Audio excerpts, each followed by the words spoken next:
Welcome to Bhaduri foundation. आज हम paper 4 का syllabus serial number 2 the FRBM act and rules इसके साथ स्टार्ट करेंगे class. FRBM act and rules means physical responsibility and budget management act, guidelines, targets and escape clause. अभी हम concept समझेंगे FRBM act की, उसके बाद एक जो बेयर एक्ट है वो भी पढ़ाऊँगा in detail. So the FRBM Act was passed by the Parliament of India in 2003 to reduce fiscal deficit. Important points, 2003 में पास हुआ था FRBM Act। इसकी फुल फॉर्म है FRBM physical responsibility and budget management act. मतलब act मतलब parliament से पास हो चुका है 2003 में। टू रिड्यूस किस लिए? फिजिकल डेफिसिट को रिड्यूस करने के लिए। फिजिकल डेफिसिट क्या होता है? डेफिसिट मीन्स कमी, physical means related to money. तो फिजिकल डेफिसिट मीन्स एक होता है रेवेन्यू डेफिसिट, एक होता है फिजिकल डेफिसिट, एक होता है प्राइमरी डेफिसिट। पहले मैं ये कॉन्सेप्ट आपको समझा दूँ, फिर इजी पड़ेगा आगे बात करने में। रेवेन्यू डेफिसिट होता है when revenue expenditure is more then the revenue receipt is called revenue deficit. Physical deficit में दोनों चीज़ें इंक्लूड हो जाती है, रेवेन्यू और कैपिटल दोनों। मतलब revenue receipt and expenditure and capital receipt and expenditure, मतलब कि total receipt and total expenditure. तो physical deficit means when total expenditure of the government is more than total receipt of the government. तो ऐसी condition होगी तो उसको हम physical deficit बोलते हैं। और फिजिकल डेफिसिट ज़्यादा होना सरकार के लिए ठीक नहीं है, इसीलिए इसको रिड्यूस करने के लिए FRBM एक्ट पास किया गया था 2003 में। एक प्राइमरी डेफिसिट रह गया। अगर फिजिकल डेफिसिट में से इंटरेस्ट की पेमेंट को माइनस कर दें तो प्राइमरी डेफिसिट आ जाता है। तो अब हम आते हैं कोर कॉन्सेप्ट पे। Second line, the FRBM act is a law enacted by the Government of India in 2003 to ensure fiscal discipline. Physical discipline का मतलब होता है जो भी रिसीट एंड एक्सपेंडिचर है उसमें डिसिप्लिन लाना, फिजिकल डिसिप्लिन, अननेसेसरी डेट में ना जाना। Bye setting targets including reduction of physical deficit and elimination of revenue deficit. Physical deficit को तो कम करना है और रेवेन्यू डेफिसिट को एलिमिनेट कर देना, जड़ से ख़त्म कर देना। ये टारगेट थे हमारे FRBM एक्ट में, जो कि 2003 में पास हुआ था। मतलब कि इनडिसिप्लिनरी रखना, फिजिकल मामले में डिसिप्लिन में रहना है। Then FRBM act is considered as one of the major legal step, एक बहुत बड़ी लीगल कानूनी स्टेप थी taken in the direction of physical consolidation in India. Physical consolidation का मतलब फाइनेंस के रूप से देश को मजबूत करना, कंसोलिडेट करना। The response to bring FRBM Act was that the reasons to bring FRBM Act was that in India the borrowing level was very high between 1990 to 2000. Borrowing level बहुत ज़्यादा हो गया था। Indian economy was weak as it had high fiscal deficit, high revenue deficit and high debt to GDP ratio। मतलब GDP ratio में GDP और debt का ratio काफ़ी imbalance हो चुका था। And much of the borrowing was utilized for the interest payment, और जितनी भी बोरोविंग हो रही थी वो ब्याज देने के लिए होती, to serve the interest payment के लिए होती of various borrowings and not for productive purpose. जो बोरोविंग हो रही थी वो प्रोडक्टिव पर्पस के लिए होनी चाहिए, लेकिन वो इंटरेस्ट पेमेंट के लिए हो रही थी, इसलिए जो बोरोविंग थी वो भी अनप्रोडक्टिव वर्क में लग रही थी, जिससे इकोनॉमी को कोई फायदा नहीं होता। Largest expenditure item of the government, hence the government introduced a bill to bring responsibility and discipline in matter of expenditure. तो गवर्नमेंट ने एक बिल को इंट्रोड्यूस किया पार्लियामेंट में ताकि फिजिकल के मामले में डिसिप्लिन और रिस्पॉन्सिबिलिटी आ सके। The bill was passed by Indian parliament in 2003 and came to be known as Fiscal Responsibility and Budget Management Act। जैसे ही बिल पास हुआ 2003 में, तो वो बिल एक्ट के रूप में चेंज हो गया, जिसको हम fiscal responsibility and budget management act बोलते हैं।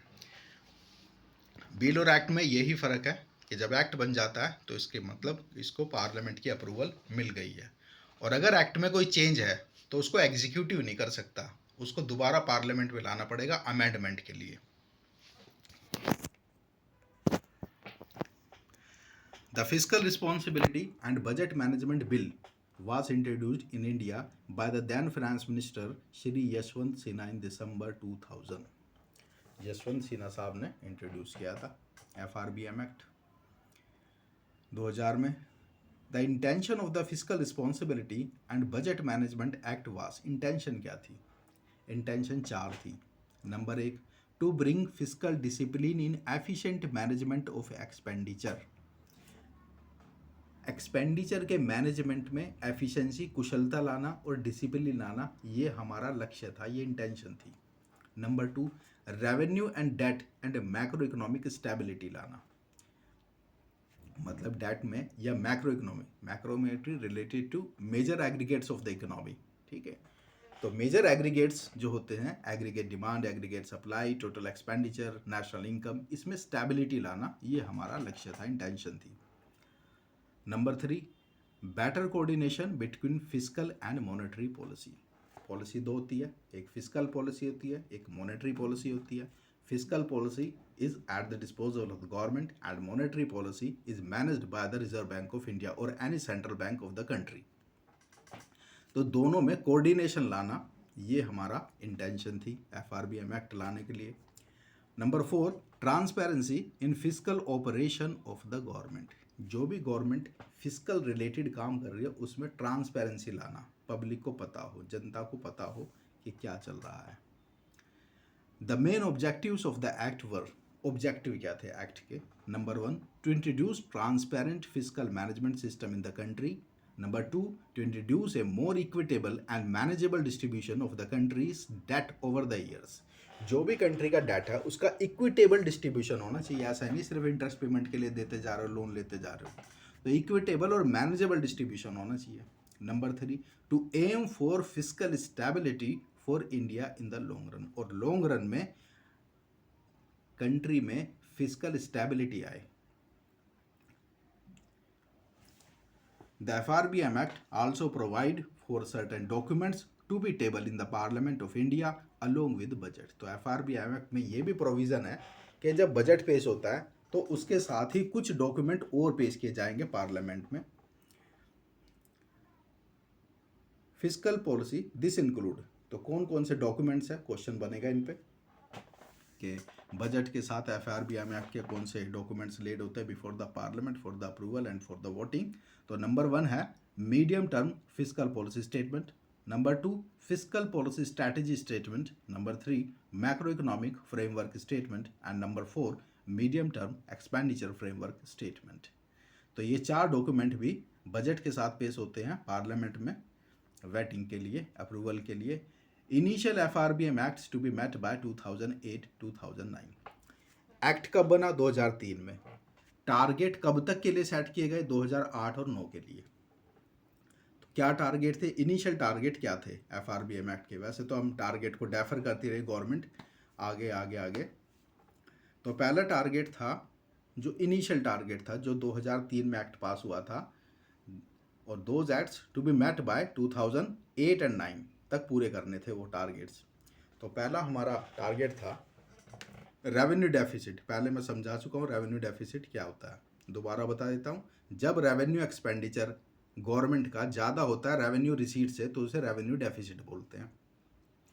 तो revenue deficit should be completely eliminated bye March 31, 2009। तो 31 मार्च 2009 तक रेवेन्यू डेफिसिट को एलिमिनेट कर देना, जीरो कर देना। और कैसे करेंगे? 2009 तक, 2003 की बात है, 2009 तक क्या करेंगे? Minimum annual reduction target was 0.5 of GDP. GDP का 0.5% हर साल कम करते रहेंगे, हर साल कम करते रहेंगे, और फाइनली 2009 तक उसको एलिमिनेट कर देंगे। दूसरा टारगेट था फिस्कल डेफिसिट से रिलेटेड, ये भी मैं बता चुका हूँ। फिस्कल डेफिसिट क्या होता है? जब total expenditure of the government including revenue including revenue and capital, जब ज़्यादा होगा किससे, टोटल रिसीट से ऑफ द गवर्नमेंट, तो उसको फिजिकल डेफिसिट बोलते हैं। तो उसका टारगेट क्या था, should be reduce to 3% of GDP. पूरा एलिमिनेट नहीं करना फिजिकल डेफिसिट को, हो भी नहीं सकता कभी, और करना भी नहीं चाहिए, इकोनॉमी के लिए ठीक नहीं होता। तो फिजिकल डेफिसिट का टारगेट था कि 3% कर दो जीडीपी का। कब तक, 31 मार्च 2009 तक। कैसे करेंगे, एनुअली रिड्यूस करो 0.3% of GDP.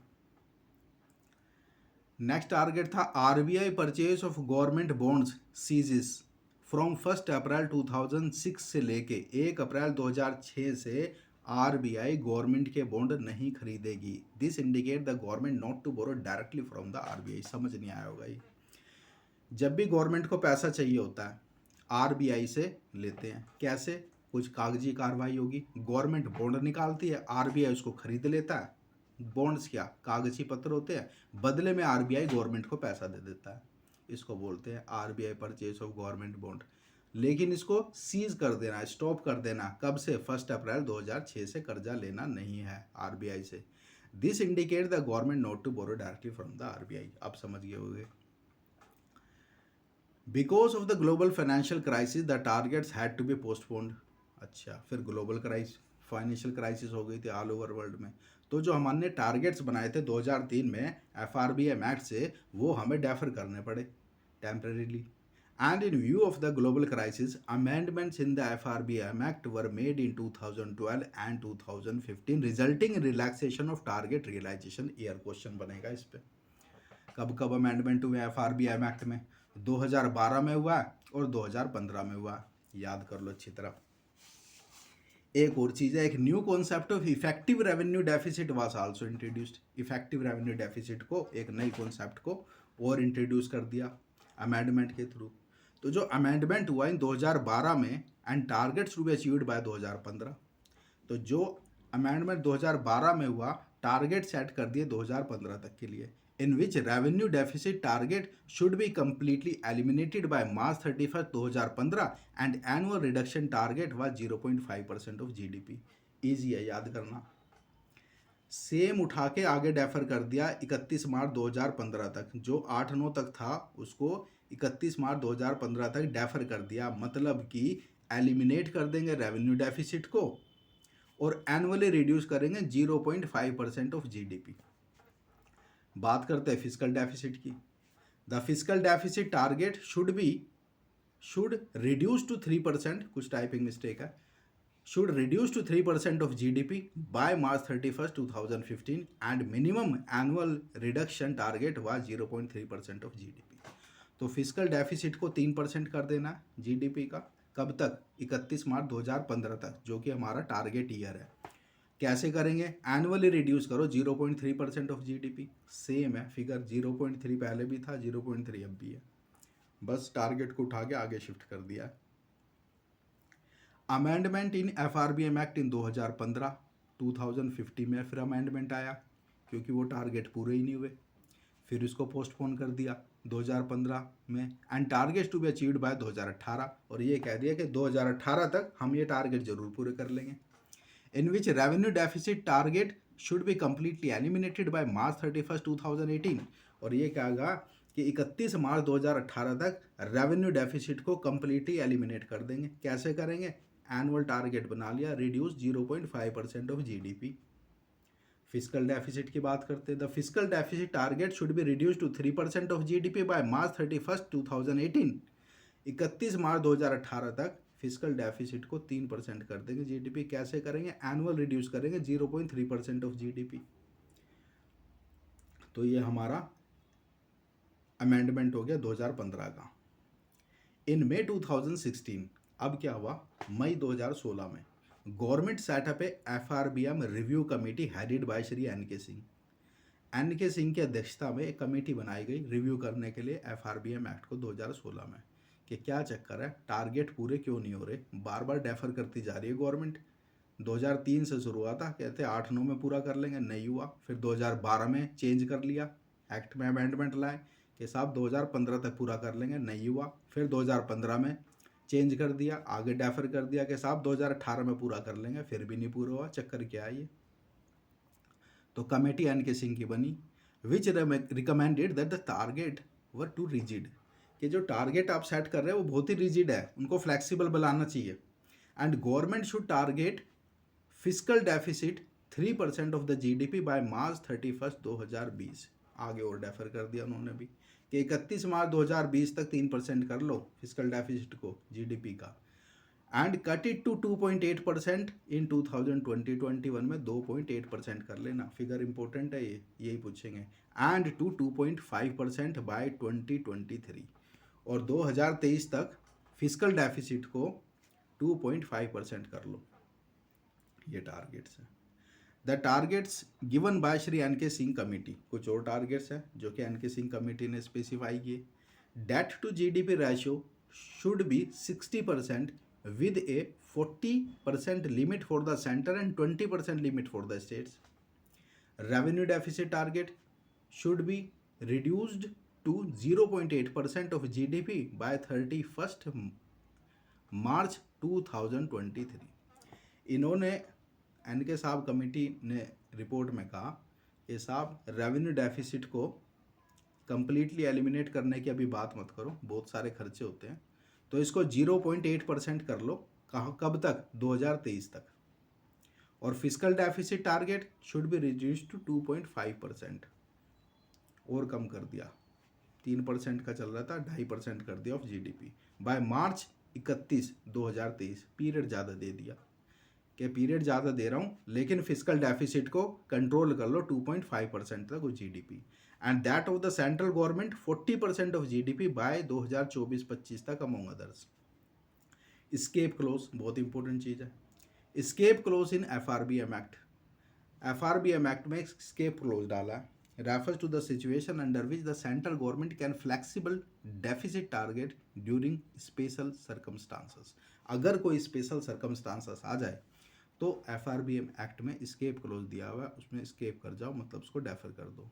This terminology was coined by N K Singh committee on FRBM act. 2016 में एन के सिंह कमेटी आई थी, उसने डाला एफआरबीएम एक्ट में स्केप क्लोज। उससे पहले तो स्केप क्लोज इसमें था ही नहीं।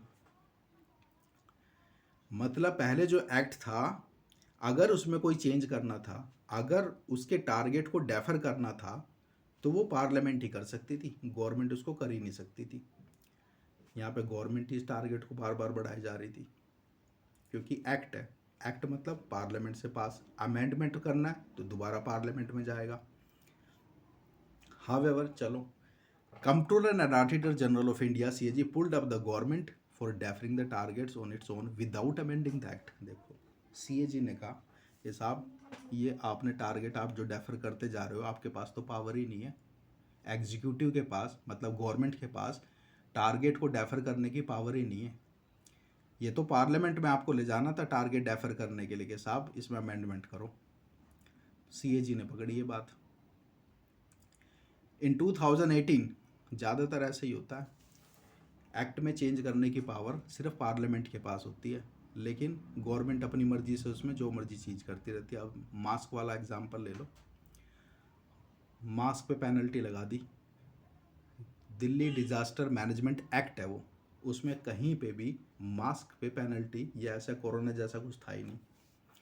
अगर आपको मास्क पे पेनल्टी लगानी थी तो डीडीएमए एक्ट में पार्लियामेंट में ले जाके उसमें अमेंडमेंट करना था, और फिर जाके आप पेनल्टी लग सकती, उसमें पेनल्टी क्लोज लाते, तो वो होता कॉन्स्टिट्यूशनल, लीगली टेनेबल। लेकिन मास्क का चलान कटे जा रहा, पूरे देश में कटा है, और जो इलीगल था। अब किसी ने भी कह दिया कि साहब किस एक्ट में काट रहे हो, तो पुलिस वाला हड़बड़ाहट में कि साहब 188 में काट रहे हैं, आईपीसी 188 लगा दी। आईपीसी 188 कहीं पे भी मास्क के लिए है ही नहीं, उसमें है obstructing in the official duty of A government servant, कुछ ऐसा है, 188 में चलान काट देते हैं। बल्कि बॉम्बे हाई कोर्ट ने तो कहा भी है कि साहब जो भी आपने चलान काट दिए वो गलत काट दिए, वापस करने पड़ेंगे। तो चलो, मैं इस पे नहीं जा रहा मास्क लगाना चाहिए नहीं लगाना चाहिए, या सही है गलत है, लेकिन जो प्रोसीजर आपके पास है उसको ज़रूर फॉलो करना चाहिए। आपको एक्ट में चेंज करना है तो उस हिसाब से चेंज करिए। आप ऐसे नहीं कि टारगेट्स को गवर्नमेंट ही डेफर करती जा रही है। तो पॉइंट पे आते हैं। इन 2018 the FRBM Act was further amended. Specific details were updated in subsection 2 of section 4. The clause allows the government to relax the fiscal deficit, mistake हो गई, टाइपिंग मिस्टेक हो गई, physical deficit target up to 50 basis point और 0.5%। तो इसमें इसको correct कर देंगे हम PDF में। PDF आप डाउनलोड करोगे, ऐप से डाउनलोड कर लेना, bhadudifoundation.com ऐप है हमारा, प्ले स्टोर पे मिल जाएगा, नीचे डिस्क्रिप्शन में भी होगा, इसी क्लास का PDF मिल जाएगा आपको। तो ये एक्ट में चेंज कैसे होगा, ये जो मैंने बात बताई इसको याद रखना, तो आपको याद भी हो जाएगी। ऐसी बात बताने से किसी चीज़ को हम किसी से कनेक्ट कर देते तो वो बात याद रह जाती है, तो इसलिए मैं कुछ एक्स्ट्रा पॉइंट इसमें बता देता हूँ। तो under FRBM act, if the escape clause is triggered to allow for a breach of fiscal deficit target, the RBI is then allowed to participate directly in the primary option of government bonds to formalize deficit financing. अगर escape clause आप use कर रहे हो, escape clause का मतलब target आपके पूरे नहीं हो पा रहे, आपको डेफर करना पड़ रहा है। डेफर करने का मतलब है कि आपके एक्सपेंडिचर ज़्यादा हो गए हैं जितने के रिसीट है, तो आपको डेफिसिट फाइनेंसिंग करनी पड़ेगी। डेफिसिट फाइनेंसिंग क्या होती है? जब एक्सपेंडिचर ज़्यादा हो गया, 100 रुपये हो गया, इनकम हमारी 80 रुपये, 20 रुपये कहाँ से लाएंगे, उसी को डेफिसिट फाइनेंसिंग कहते हैं। तो इसके अलग अलग मेथड है, या तो RBI से करेंसी को प्रिंट करा लो, या गवर्नमेंट अपने बॉन्ड इशू कर देती है, या अपने शेयर्स फ्लोट कर देती है मार्केट में, तो डेफिसिट फाइनेंसिंग करनी पड़ती है। तो गवर्नमेंट का जो सबसे प्रेफरेबल ऑप्शन है बॉन्ड्स का है, बॉन्ड रिलीज़ कर देती है RBI को, RBI बदले में पैसा दे देता है गवर्नमेंट, तो डेफिसिट फाइनेंसिंग हो जाती है। The close can be invoked. अब ये जो एस्केप क्लोज है, ये कब इन्वोक किया जा सकता है? Number 1, by the government after formal consultations and advice of the physical council. अब फिजिकल काउंसिल बन गई, उससे कंसल्टेशन के साथ गवर्नमेंट कह सकते हैं कि साहब टारगेट हमें डेफर करने पड़ेंगे, ये सिचुएशन है, जैसे कोरोना आ गया, कोई स्पेशल सिचुएशन होनी चाहिए, ऐसे नहीं कि डेफर कर दिया, 2003 में कर दिया, फिर 12 में कर दिया, फिर 15 में कर दिया। बार बार मैं इसलिए बोल रहा हूँ आपको अमेंडमेंट याद हो जाए कि 2012 में अमेंडमेंट हुआ था, 2015 में अमेंडमेंट हुआ था, ठीक है, क्वेश्चन यही आएगा। क्योंकि in 2020 FM Srimati Nirmala Sitharaman used the escape clause provided under the FRBM Act to allow the relaxation of the target.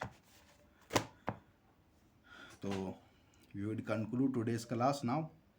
You can get free PDF of this class on our app given in the description of this video, and in the subsequent videos we would cover each and every topic of the W exam syllabus. Please stay tuned. Thank you. Have a nice day. Share करते रहना, लोगों को connect करो। Thank you very much.